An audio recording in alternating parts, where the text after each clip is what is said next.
Hello, transmission of heat. The flow of heat from one place to another is called transmission of heat. एक जगह से दूसरी जगह अगर हीट का फ्लो हो रहा है तो this is transmission of heat. There are three methods of heat transmission: conduction, convection and radiation. तो सबसे पहले हम लेते हैं कंडक्शन को, इससे कैसे हीट ट्रांसमिशन होता है। Whenever there is a temperature difference between different parts of a body, then the particles of the body at a higher temperature give heat by mutual contact to the particles at lower temperature. Thus heat flows from a part at a higher temperature to the part at lower temperature. यानी अगर कहीं temperature difference है किसी body के दो parts के बीच में, तो हीट हमेशा फ्लो करती है हायर टेम्परेचर से लोअर टेम्परेचर की ओर। This process of heat transmission in which the particles of the body do not leave their positions is called conduction. इसमें जो पार्टिकल्स हैं, बॉडी के पार्टिकल्स हैं, वो अपनी जगह नहीं छोड़ते हैं। वो अपनी जगह नहीं छोड़ते हैं।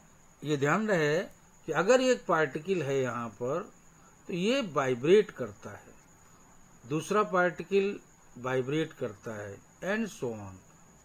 तो जब इसको हीट मिलेगी तो और ज्यादा इसका एम्पलीट्यूड ऑफ वाइब्रेशन हो जाएगा, और जब हो जाएगा तो ये अगले उसको पार्टिकल को हीट ट्रांसफर कर देगा। Heat by mutual contact to the particles at lower temperature, और ये अपनी जगह रहेगा। जब इसको मिल जाएगी ये भी वाइब्रेट करेगा, अगले को दे देगा एंड सो ऑन। तो इस तरह से पार्टिकल्स जो हैं, ये ध्यान रहे, particles of the body do not leave their positions is called conduction. ये this is process of heat conduction known as conduction. Now according to kinetic theory, थोड़ा इसको समझाएं। According to kinetic theory, molecules in a solid vibrate about their equilibrium position. यही जो हमने आपको बताया, ये जो molecules हैं अपनी पोजीशन के अबाउट ये वाइब्रेट किया करते हैं। When temperature of one part of the solid increases, एक तरफ टेम्परेचर बढ़ा, then amplitude of vibration of the molecules of this part increases.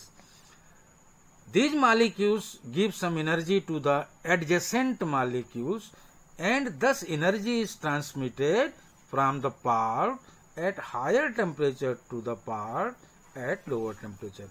एक बार फिर से, अगर इसको हीट दे दी, एनर्जी मिल गई, ये वाइब्रेट करेगा, एम्पलीट्यूड बढ़ जाएगा एंड ड्यूरिंग वाइब्रेशन ये अपनी एनर्जी नेक्स्ट पार्टिकल को ट्रांसफर कर देगा।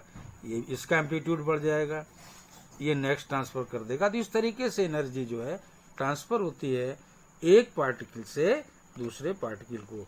बट जो पार्टिकल्स हैं वो अपनी जगह फिक्स रहते हैं। तो energy is transported from the part at higher temperature to the part at lower temperature. Metals में हीट कंडक्शन कैसे होता है? देखिए, यहाँ पर तुमने मालिक्यूल्स की बात करी है, ये ध्यान रहे, हमने यहाँ पर मालिक्यूल्स की मालिक्यूल्स एनर्जी मिली है, वो वाइब्रेट कर दिए। मेटल्स में थोड़ा अलग किस्सा है। Heat conduction in metals takes place by free electrons present within the metal and these electrons behave as molecules of a gas. ये जो है फ्री इलेक्ट्रॉन्स होते हैं मेटल्स में, उनकी वजह से हीट कंडक्शन मेटल्स में होता है। क्या होता है mechanism? When one end of a metal is heated, then kinetic energy of free electrons at that end increases. जहाँ गर्म करेंगे तो वहां पर जो फ्री इलेक्ट्रॉन्स की kinetic एनर्जी बढ़ जाएगी। These electrons give some energy to the nearby electrons by colliding with them. तो ये इलेक्ट्रॉन्स क्या करेंगे? कोलाइड करेंगे और अगले इलेक्ट्रॉन को एनर्जी दे देंगे, तो पता चला कि वो भी वाइब्रेट करने लगा। तो these neighbouring electrons in turn give some energy to their nearby electrons by colliding. इस तरह से टकरा टकरा के ये इलेक्ट्रॉन्स एनर्जी अगले इलेक्ट्रॉन को देते रहते हैं. Thus transmission of energy यानी heat in metals takes place by free electrons. तो जो फ्री इलेक्ट्रॉन्स है इनकी वजह से हीट ट्रांसमिशन होता है एंड नॉट बाय मॉलिक्यूल्स. ये ध्यान रहे, ऊपर क्या था, ऊपर था मॉलिक्यूल्स की वजह से मिल रही थी हीट, यहाँ फ्री इलेक्ट्रॉन्स की वजह से हीट ट्रांसफर होता है. And this is why in metals and in mercury the transmission of heat takes place rapidly.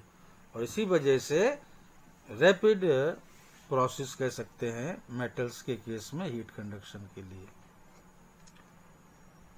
एक और तरीका है हीट ट्रांसमिशन का, उसको कहते हैं convection. Whenever the temperature of a lower region in a fluid, liquid or gas becomes higher than the temperature of the upper region, the density of the fluid in the lower region becomes less than that in the upper region. Hence, particles of the fluid in the lower region begin to rise and their places are occupied by the particles in the upper region.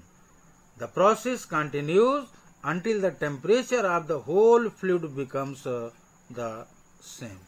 जरा इसको समझिए.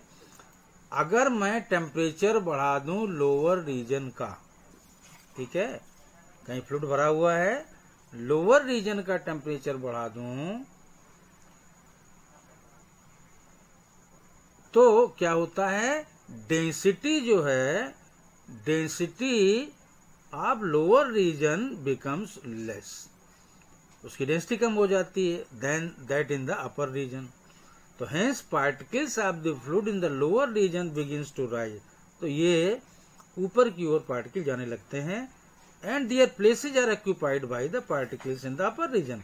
और ऊपर वाले particle ज्यादा density के वो नीचे आने लगते हैं.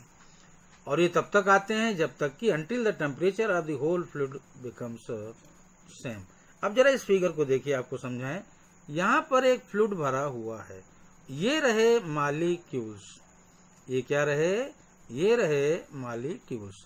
यहाँ पर हीट दे रहे हैं गरम कर रहे हैं, यहाँ हम गरम कर रहे हैं. तो देखिए ये जो नीचे के जो मॉलिक्यूल्स हैं, ये जो नीचे के मॉलिक्यूल्स हैं, ये इनको एनर्जी मिलेगी, और जब इनको एनर्जी मिलेगी तो ये इनकी डेंसिटी कम हो जाएगी. डेंसिटी कम होने की वजह से अब ये देखिए मॉलिक्यूल ऊपर की ओर भागा. हाइट, चूंकि यहाँ हाई टेम्परेचर है, ज्यादा टेम्परेचर है, जाहिर है लो डेंसिटी होगी, लो डेंसिटी होगी. तो ये देखिए ऊपर की ओर ये भागना शुरू कर दिए, लो डेंसिटी वाले मॉलिक्यूल्स ऊपर की ओर भागना शुरू कर दिए. अच्छा, जो अपर रीजन है, अपर रीजन है, ये जो यहाँ पर टेम्परेचर कम होगा तो यहाँ डेंसिटी हाई होगी. तो हाई डेंसिटी वाले मॉलिक्यूल्स आप ये देखिए वो नीचे की ओर आना शुरू कर देंगे. लो डेंसिटी वाले ऊपर की ओर और हाई डेंसिटी वाले नीचे की ओर. तो देखिए एक बार फिर समझ लीजिए कि whenever the temperature of the lower region becomes higher than the temperature of the upper region, the density of the fluid in the lower region becomes less than that in the upper region. Hence, particles of the fluid in the lower region begin to rise ऊपर की ओर and their places are occupied by the particles in the upper region. ऊपर वाले नीचे की ओर आने लगते हैं, high density वाले. और ये कब तक ऐसा होता है, until the temperature of the whole fluid becomes same. तो इस तरह से मॉलिक्यूल्स जो हैं या पार्टिकल्स जो हैं वो चेंज होते रहते हैं, मूव करते हैं. तो this process of heat transmission in which the particles of the fluid move is called convection. जिसमें पार्टिकल्स भी मूव करते हैं. याद रहे कंडक्शन में पार्टिकल्स अपनी जगह फिक्स रहते थे. तो क्या होता है, if the lower part of the liquid is hotter then the upper part, अगर ये गर्म है, ये ठंडा है इस तुलना में, then the liquid of the lower part being of the lower density rises up and to take its place its place the liquid or gas from the upper part which is of higher density comes down.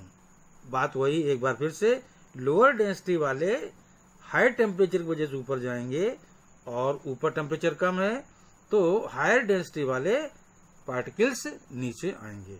Thus heat is transmitted due to variation in density. तो गर्म करने से density में परिवर्तन हो जाता, नीचे कम ऊपर ज्यादा, इस वजह से हीट ट्रांसमिट होती है by the actual transference of molecules of liquid और gas, and this is convection. तो heat is transmitted due to the variation in density. This is convection. One more method, a process for heat transmission, it is radiation. If heat energy is transmitted in the form of electromagnetic waves from a hot body, then it is called radiation. अगर electromagnetic waves के रूप में निकलती है तो हम इसे कहेंगे radiation. It does not require any medium. इसको कोई मीडियम नहीं चाहिए हीट ट्रांसमिशन के लिए. और इफ प्रेजेंट, अगर ये प्रेजेंट भी है, then the medium does not become hot. तो मीडियम गर्म भी नहीं होता है. एग्जाम्पल है heat from sun reaches the earth by radiation. सूरज से जो हमको एनर्जी मिल रही है तो वो जो प्रोसेस है वो हीट ट्रांसमिशन का, उसको कहते हैं रेडिएशन.